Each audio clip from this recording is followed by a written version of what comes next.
Bonjour à tous et bienvenue dans ce nouvel épisode de mon road trip sur la route des crêtes alsaciennes. La dernière fois, nous nous sommes quittés alors que j'arrivais au sommet du massif du Honeck pour tenter d'admirer le panorama, mais étant donné les conditions météorologiques, c'était juste impossible. Nous allons donc repartir et terminer la route des crêtes. Donc venez avec moi, installez-vous confortablement, profitez du voyage et de l'histoire que je vais vous raconter. Commençons par ce panorama que j'ai pu apercevoir en descendant de l'hôtel-restaurant du sommet du Honeck, où je me suis rendu compte que le brouillard était un peu moins épais. Le passage par le massif du Honeck fut la principale voie de communication entre Gérardmer et Münster jusqu'à la construction de la route de la Schlourte en 1842 par Frédéric Hartmann.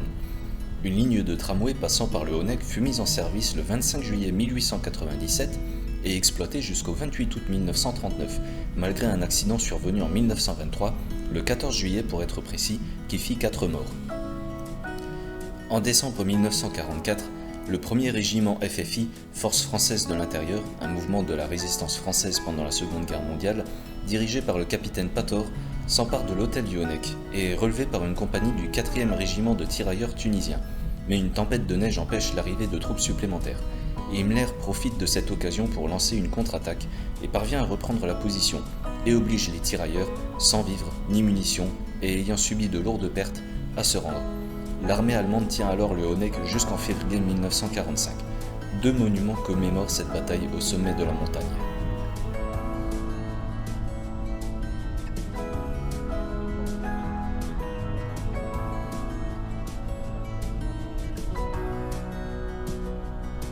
Durant le trajet pour arriver au prochain point de passage de ma route, le brouillard était devenu si épais que je ne pouvais plus voir à 20 mètres devant moi. Il me fallait donc ralentir et faire extrêmement attention. Après un long moment passé dans un brouillard aussi épais que dangereux, j'arrive enfin à ma nouvelle étape, le Grand Ballon. Je fais une petite pause au restaurant La Vue des Alpes, lieu où j'apprendrai la petite anecdote sur le Grand Ballon dont je vous ai parlé dans une précédente vidéo. J'en profite pour remercier de vive voix le personnel du restaurant pour m'avoir appris cela.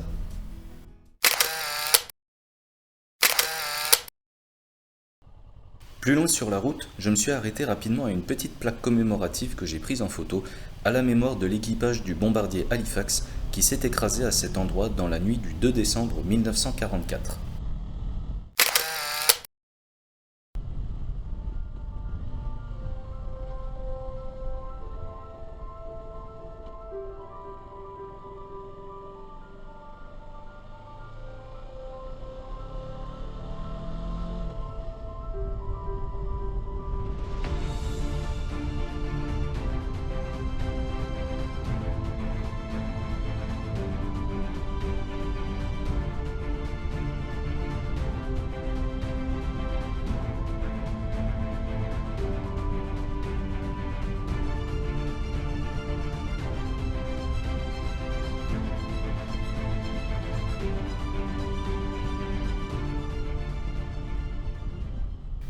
Nous arrivons au dernier point de passage de notre voyage, le Vieil Armand.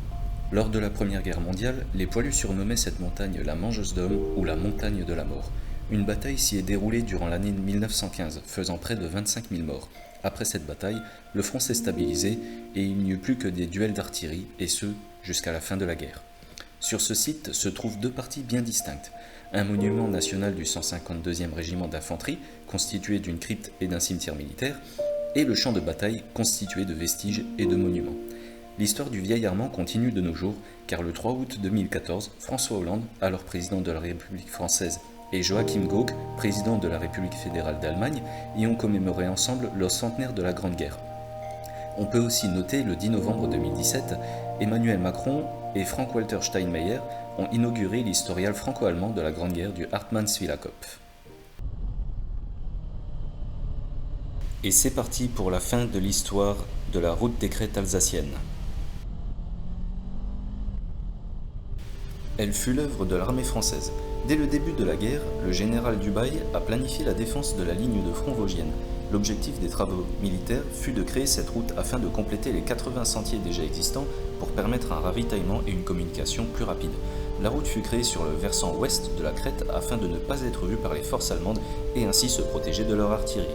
Il aura fallu le concours des militaires du génie et de pas moins de 800 civils, parmi lesquels des ouvriers au chômage, des réfugiés de la guerre et même des adolescents, qui avaient pour seul matériel des pelles, des pioches, des brouettes, des bœufs et des mulets pour tailler dans la pierre cette route longue de 88 km. Du fait qu'il s'agisse d'une route à l'origine militaire, tous les éléments et documents ayant trait à sa construction se trouvent au ministère des Armées, et leur visibilité et leur communication sont encore aujourd'hui soumises à conditions.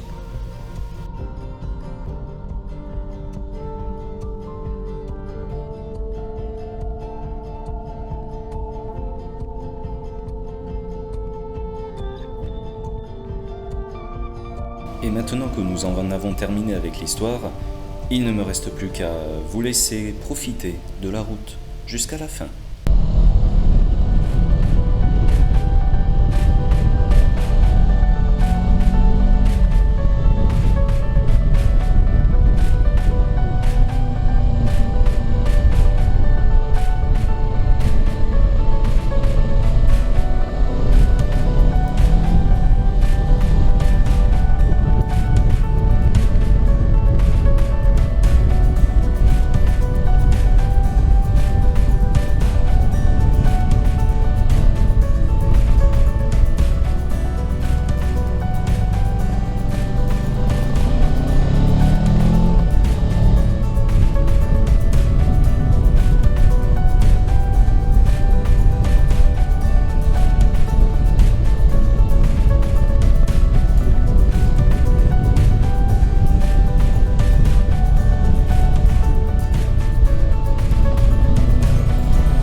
Et voilà, nous arrivons à cerner l'arrivée de ce road trip. J'espère que vous avez profité autant que moi de ce voyage à travers le temps, qui fut riche en émotions, tant en émerveillement qu'en frayeur, car le danger est partout sur la route, ne l'oublions pas. Si vous avez apprécié cette petite série de vidéos mêlant voyage à moto et histoire, n'hésitez pas à me le faire savoir dans les commentaires. Je ne pense pas m'arrêter à parler de quelques points de passage sur des road trips que je ferai dans le futur. Il y a tant de choses à voir, à découvrir.